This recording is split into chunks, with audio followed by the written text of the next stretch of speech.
Сегодня я хотел поговорить с вами об очень интересном министерстве у нас здесь, в Южной Корее. Министерство женщин и семьи. На английский язык, правда, переводится немножко по-другому. Я уже на русский переведу с английского. Министерство гендерного равенства и семьи. Так вот, это министерство предлагает расширить понятие семьи в Южной Корее.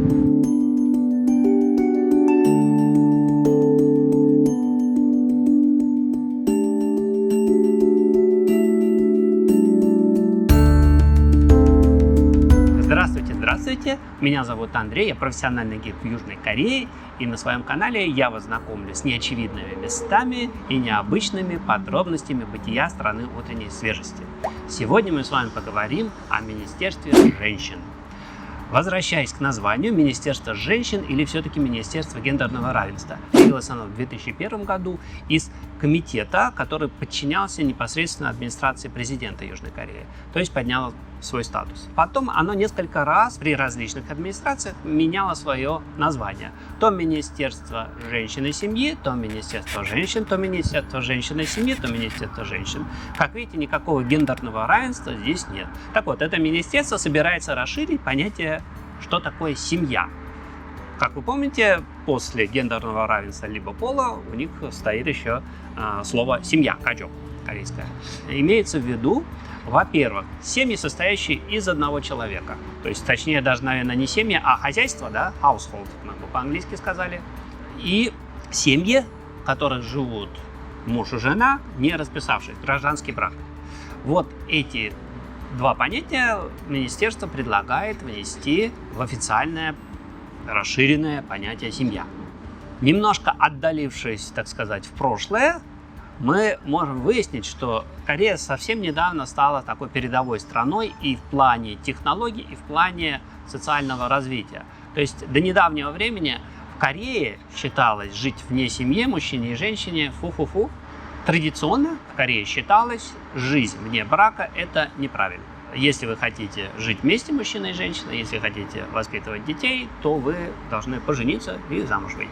Сейчас отношение у корейцев к семьям, в которых женщина и мужчина живут, не зарегистрировавшись официально, поменялось.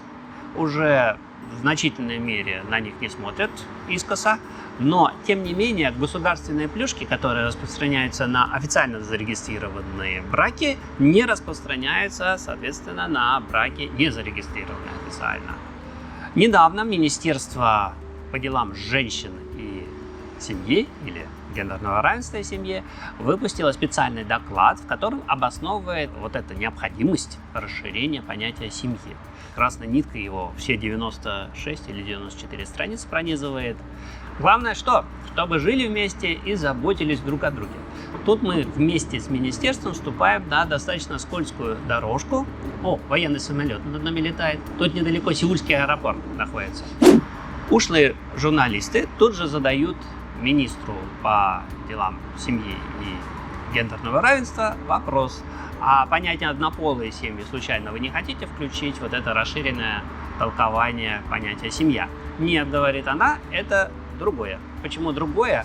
В Конституции и подзаконных актах корейских записано, что семья – это союз лиц разных полов. Ну ладно, давайте сойдем с этой скользкой дорожки. Кстати, вы знаете, сколько хозяйств в Южной Корее сейчас живет вот в количестве одного человека? Количество семей, состоящих всего лишь из одного человека, или, если быть более точным, количество хозяйств, состоящих из одного человека, 1/3 от всех хозяйств Южной Кореи. Представляете, корейцы становятся все больше и больше индивидуалистами. Что значит становятся? Уже стали. Совсем недавно Министерство женщин и семьи проводит опрос среди тех самых пар, в которых партнеры не зарегистрированы официально, как раз чтобы узнать настроение, их отношения в обществе к ним и почему они, собственно, не хотят регистрироваться. Опросили 3700 человек, взрослых, от 19 до 70 лет, и все эти люди жили вне брака, то есть они официально не зарегистрированы, но живут совместно. На вопрос, удовлетворены ли вы тем, что живете вместе, вне брака, 63% опрошенных ответили утвердительно. Между прочим, это на 6% пунктов больше, чем количество ответивших на такой же вопрос утвердительно в другом опросе, который проводился среди тех, кто зарегистрирован. Если вы досмотрели до этого момента, то вам должно быть интересно. Если вам интересно, не забудьте свой интерес подтвердив, нажав на кнопку лайк под этим видео. Спасибо.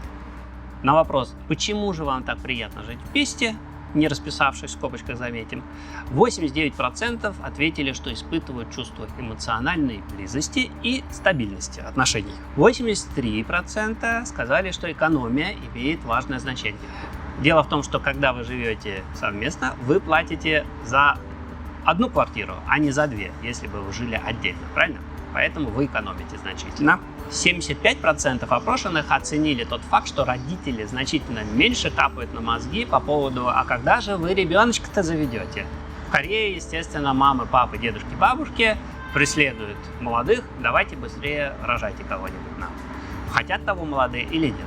Еще одна не чисто корейская традиция, но в Корее она сильно выражена, это семейные сборища на большие праздники. Лунный Новый год, или вот у нас недавно был Чусок, праздник урожая, естественно, поминки разные и памятные даты ушедших родственников. Собираются в семье, и, в общем-то, это обязательно. Если вы принадлежите к семье, то должны собираться на все эти семейные сейшны. Так вот, 72% опрошенных, живущих вместе, но не зарегистрировавшись, сказали, что им доставляет особое удовольствие то, что им совсем не обязательно посещать вот эти семейные праздники. 72%, почти 3/4 опрошенных, между прочим. Также им задали вопрос по поводу проблем незарегистрированных семей.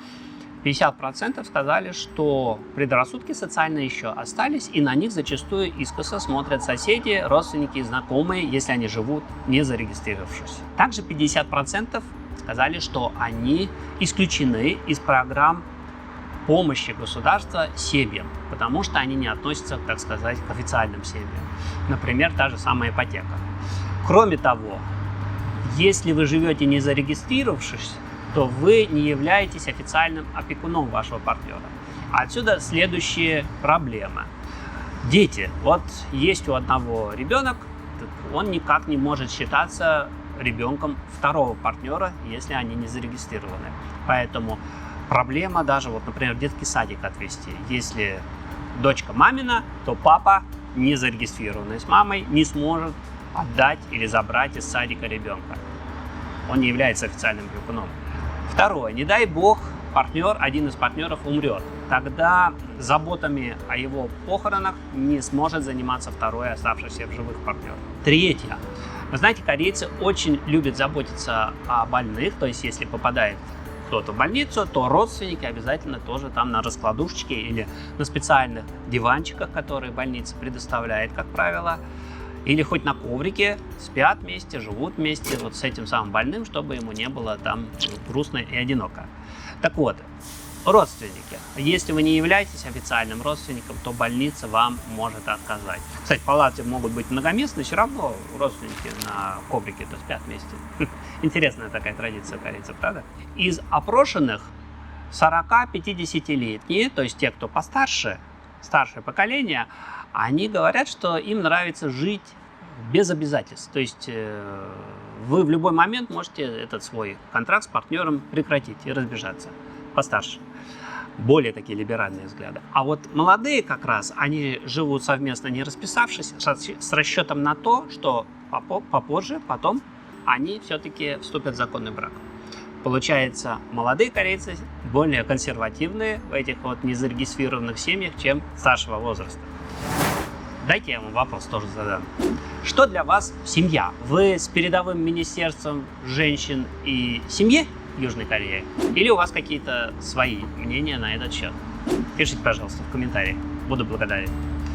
На этом я с вами прощаюсь. С вами был Андрей, профессиональный гид из Южной Кореи. До свидания.